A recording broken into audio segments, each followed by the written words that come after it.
guys! It's me, Hanami. Nagpunta kami sa Sigayan Bay Beach Resort sa Laia Playa, San Juan, Batangas. Tapos ayan, kailangan pala magbayad ng ecological fee na 20 pesos per person bago kami dumiretso sa resort. Bago ari nga palang aking mga kasama sa sasakyan. At nung makababa na kami ng sasakyan, ipinakita lang ng mga boss ang reservation nila at nagdiretso na kami sa kanya-kanya naming rooms. Tapos ayan nga pala yung room namin, bali good for 10 bucks na yan. Basta ayan, naka-flash na sa screen yung inclusions niya. At if hindi ako nagkakamali ay 9.5 yung halaga ng bawat room na ito.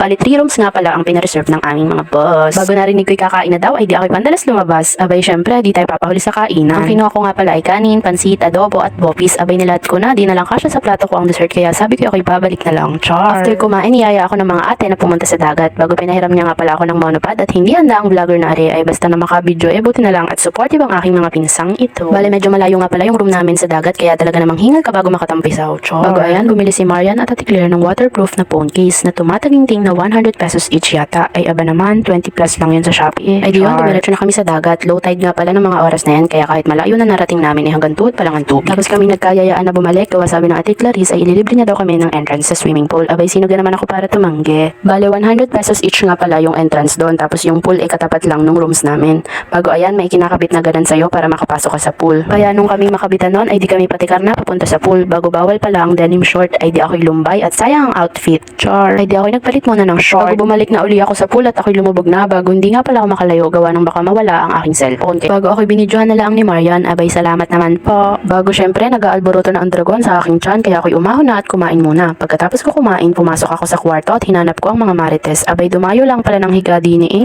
Paglabas ko ng kwarto, abay hataw na hataw ang boss dani bago syempre di pa matalo ang aming Erin. Abay idinaan kami sa balikat After nun ay nagkayayaan kaming pumuntang dagat bago ang dinatna namin ay si Ren ang tinatabunan ng buhangin. Char! Bago maya-maya ay nainggit ang kakang Luz at siya naman daw ang tabunan ng buhangin. Ay di yun, ang malagyan namin ng buhangin ay naisipan namin magpaiyak ng bata. Eran loko! Eran loko!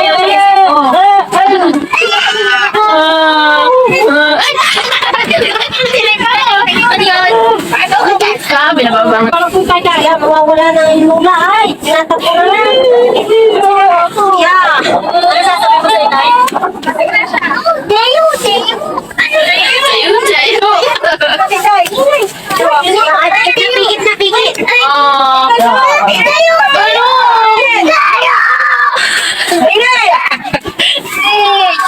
Ba't ka nayaw? Toy!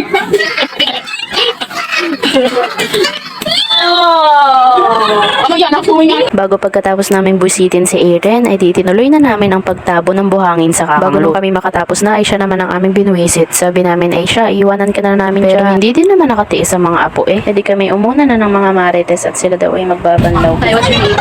My name is Elvia. I follow Pagpag.